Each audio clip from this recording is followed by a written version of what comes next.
smallpox, vaccines, and measles. Let's start with a success story. Smallpox is the only major disease the world has ever defeated, but in its heyday, it was highly contagious and quite deadly. Smallpox made people really tired and gave them high fevers, aches, and horribly painful and ugly sores, often all over their bodies. Although many people who got smallpox eventually recovered, it killed more than a quarter of its victims. Its case fatality rate was about 30% and left terrible scars on its survivors, sometimes blinding them. That happened if people got sores in their eyes. Viruses, like other germs, act in their own self interest. They want to keep on living, just like people do. If viruses killed 100% of the people they infected, the viruses themselves would die out. Since most people who got smallpox lived, the virus could live on, traveling the world, claiming victims, and shaping history along the way. The Spanish, English, French, and Portuguese explorers and colonists brought smallpox along with their ships, animals, and tools when they arrived in the Americas. Some Native American tribes were almost completely killed off, and others were severely weakened by the virus. Smallpox is estimated to have killed half of the North American Cherokee population around the Carolinas in 1738 alone. Multiple smallpox epidemics are believed to have killed tens of thousands, if not hundreds of thousands, of people in Brazil in the 16th and 17th centuries alone, the 1500s and 1600s. In a tragic sense, smallpox might have been the European colonizers' greatest help in conquering the Americas.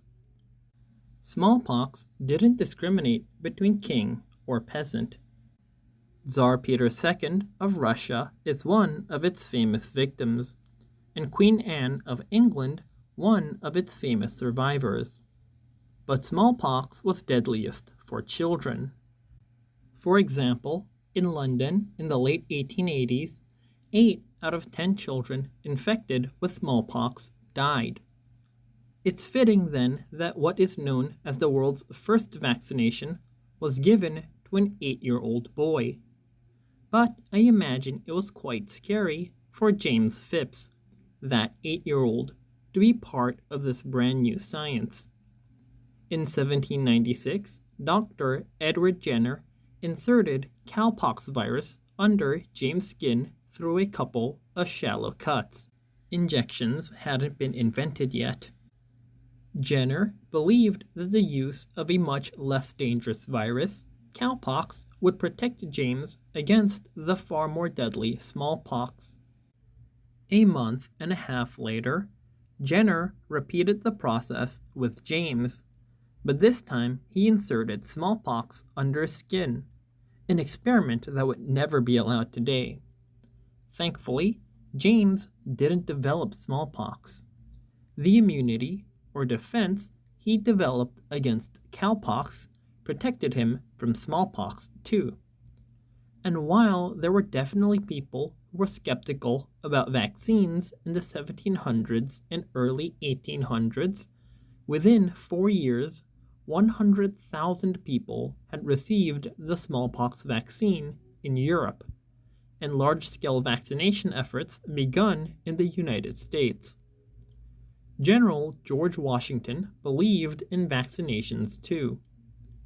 Even before Jenner's discovery that a less powerful virus could protect against a more powerful one, Washington inoculated American troops during the Revolutionary War, instructing Army doctors to use the same procedure Jenner would use, but with smallpox instead of cowpox, which was even more dangerous. Soldiers would have small amounts of smallpox inserted into skin cuts. This process, known as variolation, generally led to milder forms of smallpox that, once soldiers had recovered, provided immunity against more serious cases. Some historians believe Washington's decision, initially widely opposed, was crucial to the United States' victory in the Revolutionary War. President Thomas Jefferson believed in vaccinations too.